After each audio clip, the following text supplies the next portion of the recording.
Okay, Sophia, welcome. Thanks for having a chat tonight. As I said, we're going to just have a chat about what performance looks like. But I guess before we start, we should be grateful. Sophia, new advertising campaign you're leading now. Is that Yeah. how did that come about? Um, it was actually for a friend that is down here, and she knew that we were for herself now. So yeah, I couldn't really say no. It was a good day of pay. So little trip to London for the day. Yeah, it was actually a lot more cycling than I thought it would be, but it was good. I hope you got a new turbo out of it. Oh, well, I thought I was gonna, but I didn't in the end. But it was fine. It was still a good day, and yeah, a new experience. Yeah. So yeah, so just briefly sort of looking at, obviously, I mean, I know you two guys have come right through the whole pathway doing triathlon, etc. And now you just recently moved down to Loughborough, which is quite a big commitment towards your triathlon. So we just what do you see sort of now your, if you like, change in lifestyle when you're sort of working, I guess, as a performance athlete as opposed to acting as a student and trying to get better and develop as an athlete? Yeah, I suppose for me it's quite different because I'm now pretty much a full-time athlete. I'm doing a bit of online coaching, some work on the side, whereas Sophia's still doing some uni work with Sterling. Bit, yeah. So she's still kind of, well, you are a student, but just doing it online. So for me, I suppose, yeah, moving away from the uni lifestyle, and yeah, it's just allowing me to focus more on triathlon, more on recovery, nutrition, getting a few naps in, not having to worry about studying, things like that. Just the little things. It's not making me do more training as such, because I was already doing a lot of hours anyway, but it's just allowing me to do the small extra things that a full-time athlete can do. And like I said, recovery and just getting the small 1% right, which is, yeah, why we wanted to move down, just to fully focus on training and try and improve for next year. So, and what does your training week look like then for people that aren't aware? I mean, how much training are you just a rough, how much training are you doing a week? Well, we're just back to training now. So slowly building it back up after the off season. But it kind of would usually look between like 25 to 30 hours per week. Across swim, bike, run, and then gym as well. And then there's like all the stuff that comes before and after that, like just the faff and I suppose all your like stretching and things. So it's pretty busy, but yeah, it's good definitely having a bit more time to fit that all in rather than a full-time job or something. Yeah, it's like broken up into like 5 to 6 hours of running, 10 to 13 hours of riding, and then about 7 to 8 hours of swimming, and then a few hours of gym work and stuff, just kind of spread across the week. So it works really well, but it's a lot of training. Yeah, and it's the faff, the important stuff. Yeah, exactly. Well, it's the annoying stuff, getting ready for a ride. When it's getting cold outside, yeah, it's like better get ready an hour before. Yeah, put all the layers in. Get all the overshoes on and get the gloves on. So what changed? What sort of what were you hoping to get out of the moving to Loughborough that you didn't feel you were getting in Stirling? What's the how do you think that's going to help you progress on? I think for both of us, it was just there's probably more athletes down here, so it's just like a bigger training group and just kind of being amongst some bigger names really, and just having that group to really push us on. Plus, it's just something new. We've been in Stirling a long time, so it's just exciting and a new motivation really. Yeah, pretty much the same. Just a bigger group of athletes and yeah, some big names like Sophie Coldwell and Alex. It's really cool to be alongside them and see what they do on a day-to-day basis, and just be involved a bit more in the British Triathlon program. It's where British Triathlon are based. There's a really good coaching structure, and a really good squad, and we get on with them all really well. So it's just a really nice environment to be in.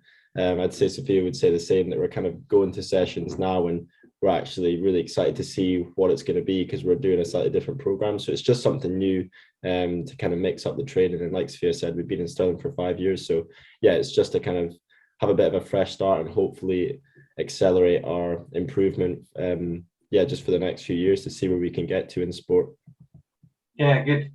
I thought the Jackson brothers were the big names in Loughborough, not. Yeah, no, yeah, yeah, because they're from Edinburgh as well. They so. say it's like a few Scottish accents around. Yeah, we spoke to Johnny Jackson quite a few times now, and he says, yeah, it's just nice to see some He Scots. said it feels like he's at home. Yeah.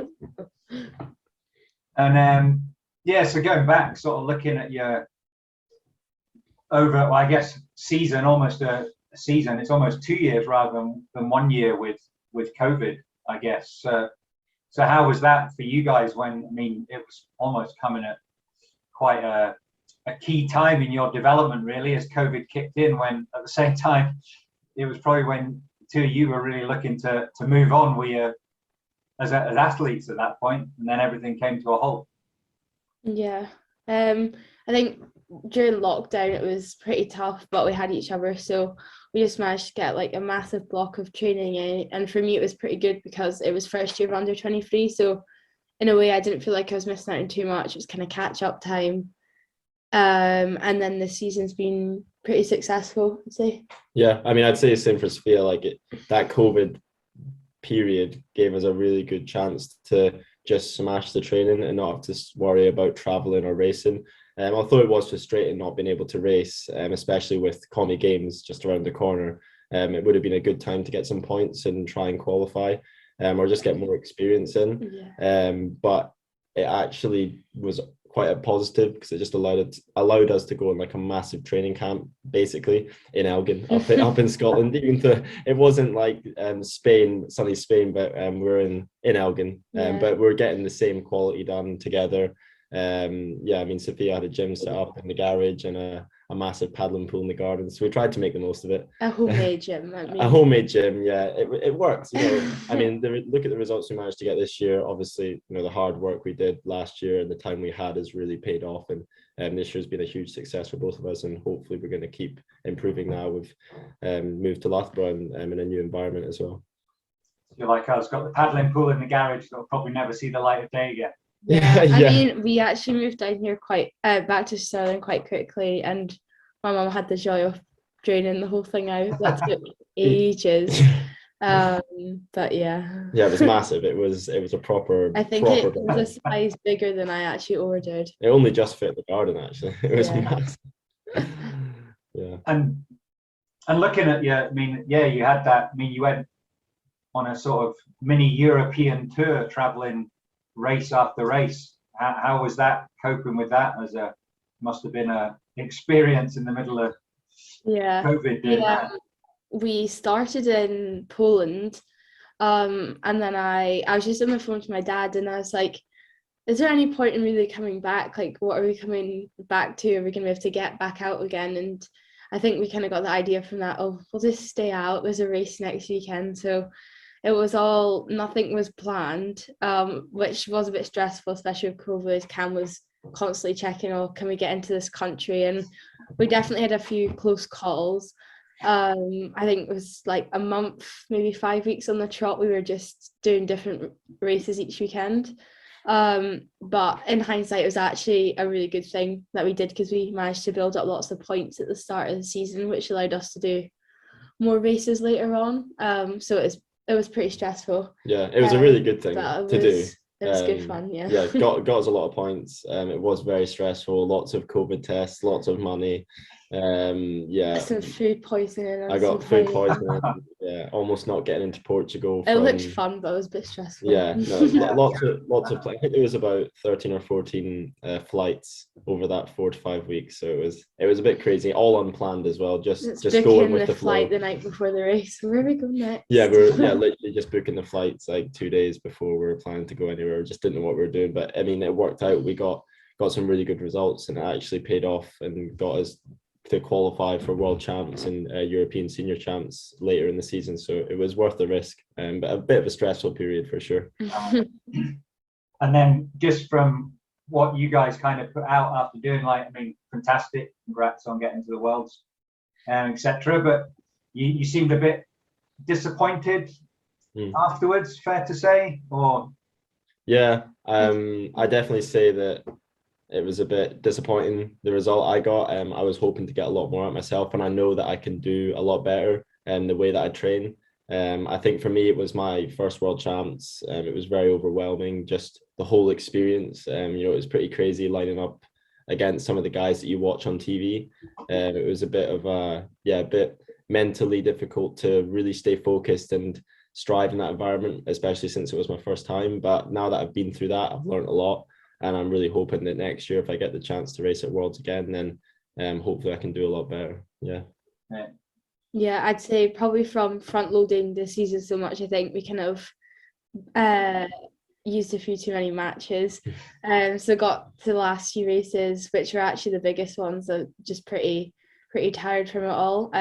But we kind of needed to do those races to do the bigger races, so that's just how it worked out. And then I had a few other issues. Kept losing sight in my eye. I think we solved that. I think the longer swim is just I get the water stuck in my ear, and it doesn't come out on the bike, so it kind of comes through to my eye and I lose sight on the bike. Got that sorted for the last race, but that was a bit scary. So bit of a weird one. Bit of a weird one, yeah. A few things got in the way, but it was nice to get those races in. Yeah.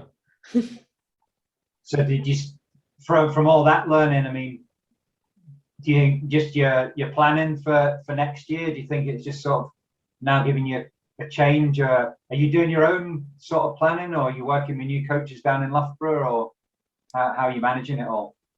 Yeah, so we're working with a guy called Rob Bridges from Loughborough. So he's one of the coaches in the Loughborough squad, and he's our new coach. And yeah, we actually sat down recently with him and just had a bit of a chat around what our goals are for next year, what the plan's going to look like. Obviously, it's quite hard to know. One with COVID, two with selection policies and where everything's going to stand. Yeah, it should be a lot easier though. I think last year was just do what you can because we hadn't raced in so long, but I think next year's looking like it should be as normal, hopefully. So it's a bit easier to plan for. It is definitely going to be easier, and once we know exactly how we qualify for things, and obviously Commie Games, the season will be built around Commie Games, especially to begin with. If we qualify, obviously that's the main goal for both of us. But yeah, with COVID hopefully not being as bad, it'll be pretty easy to sit down at the start of the year and be like, right, these are the A races and B races. And so I think learning from that whole experience at the start, trying to have a bit of a better plan, so by the time we get to the later races in August, September, we're not really tired and not able to perform, because that definitely did. Yeah, it did impact the performances, definitely, for sure. But it was all worth it. Great experience and got us where we needed to be. Yeah.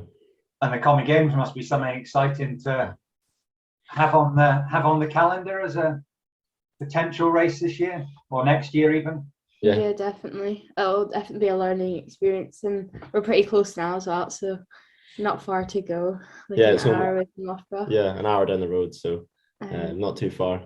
But yeah, like Sophia said, it'll be really exciting and an amazing experience if we get to the race, and if we get to qualify for it. So I think we're both not far away from doing that now.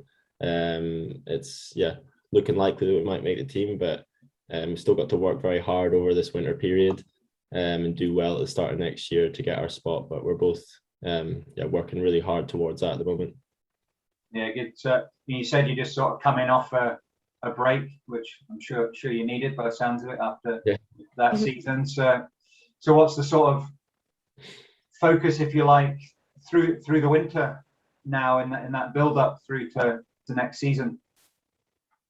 I suppose first of all, just starting to build a bit of a base again. Just just any kind of fitness. I think we kind of got to the stage at the end of the season, all gone. So just building that up, and then we've got testing the next few weeks to kind of get a baseline, and then work from there and build it up.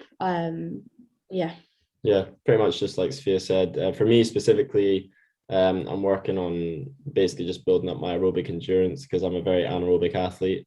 So I struggle putting a triathlon together, which is what we found from a lot of my races this year.